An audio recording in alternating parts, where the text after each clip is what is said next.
On this episode of John Marucci on the Road, we'll review Fort Custer State Recreation Area in Augusta, Michigan, just west of Battle Creek. It's a 3,000-plus acre park with over 25 miles of multi-use trails and includes 3 lakes and a nice swimming beach. This state rec area is well known for its variety of mountain biking trails. Hey everybody, this is John Marucci, and I made the jump to traveling with my R-Pod back in 2016 and have never looked back. I've had my share of problems along the way, and this channel attempts to be what I wish I had when I started out. So let's go ahead and jump in. Originally farmland, the area was acquired by the federal government to establish Camp Custer, an induction and military training center for the U.S. Army during World War I, training more than 100,000 soldiers. The camp was renamed to Fort Custer in 1940 and expanded during World War II, where more than 300,000 soldiers were trained.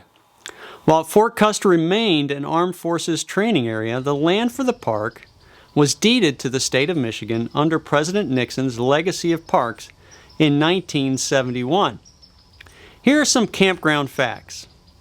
It's comprised of 2 circular campgrounds with 219 modern sites.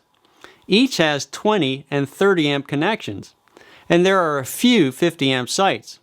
There are no full hookup campsites, which is common for Michigan state parks. There's 1 dump station that can accommodate 2 RVs at a time. And this is also a common ratio for Michigan state parks, about 100 sites per dump station. However, the campground is rarely full, so waiting at the dump station is uncommon except on busy weekends in season. There are also some great private sites, which we discussed in detail in the Finding a Great Campsite video, which is also available on this channel.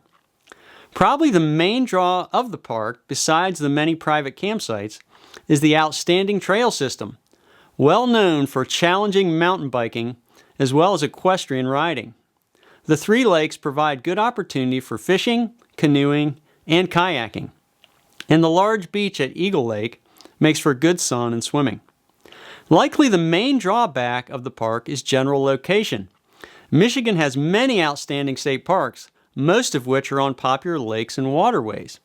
Fort Custer is one of only a few parks in southern Michigan that lies inland, away from the draw of the big lakes and other highly sought-after destinations. There are 5 criteria we look at when rating a campground. First up, hospitality and check-in. We give this a 4 out of 5 for ease of check-in. While we did have to stop and check in person after reserving our site online, it was a smooth and easy process. Given recent events, we were allowed to stay in our vehicle and simply supply our name. The ranger verified our site number and gave us a site slip, and we were done. In all, it took about 2 minutes. Just be aware that having recently visited other Michigan state parks, the process of check-in varied with each park. Next in our review is infrastructure and amenities, which are also giving a 4 out of 5. While the campground roads are paved, each site has electric. There is no water or sewer at the site, which is common for Michigan state parks. Also, at many places, the roads are somewhat deteriorating. There is trash and recycling near the ranger station, and each loop has a modern bathhouse. The campground is well maintained and clean. Yet, as with most Michigan parks, there is no gate or passcode to enter the park after hours. Site quality also gets a 4 out of 5, as there is a large difference in the quality and privacy of the various sites with little way of knowing this ahead of booking. Some sites are very private with large berms between them, and some very little, if any, distance between the sites.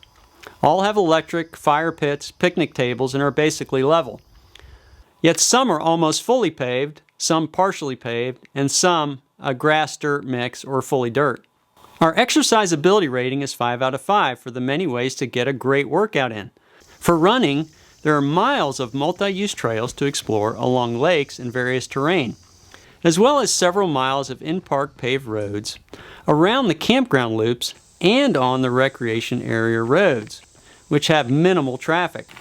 Besides running, there are the popular mountain biking trails of various difficulty, and lakes that allow for fishing, kayaking, and canoeing.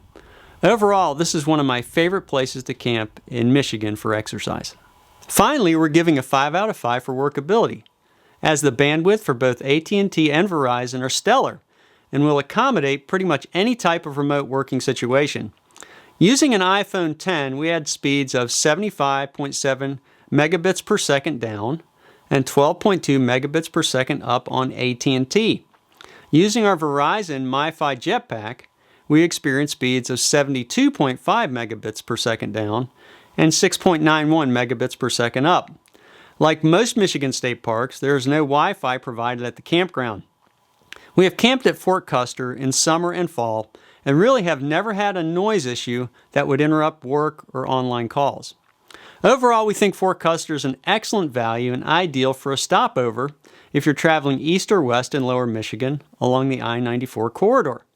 It would also be a fine destination for a multi-day trip for mountain biking, hiking, equestrian, or if you just need great bandwidth to work from.